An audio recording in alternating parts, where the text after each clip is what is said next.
தேர்வுகள் முடிந்து தற்போது பள்ளிகளுக்கு கோடை விடுமுறை விடப்பட்டுள்ளது. இதனை பயனுள்ளதாக ஆக்கிக் கொள்ள பல்வேறு தரப்பினர் தங்கள் குழந்தைகளுக்கு பிடித்த துறைகளில் சிறப்பு பயிற்சிகள் அளித்து வருகின்றனர். அந்த வகையில் உத்திரமேரூர் அடுத்த காளியாம்பூண்டி கிராமத்தில் சைல்டு A1 சிறுவர் இல்லத்தில் சுமார் 200 குழந்தைகள் தங்கி படித்து வருகின்றனர்.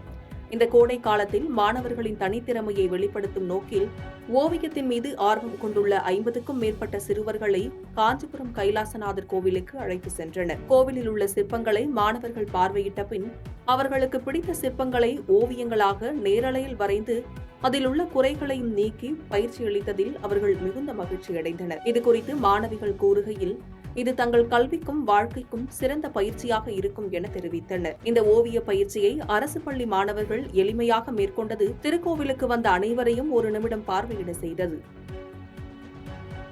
பாதகம் செய்பவரை கண்டால் நாம் பயங்கொள்ளலாகாது பாப்பா, மோதி மிதித்து விடு பாப்பா, அவர் முகத்தில் உமிழ்ந்து விடு பாப்பா. அண்மை செய்திகளை உடனுக்குடன் தெரிந்து கொள்ள இணைந்திருங்கள் இயம்நாடு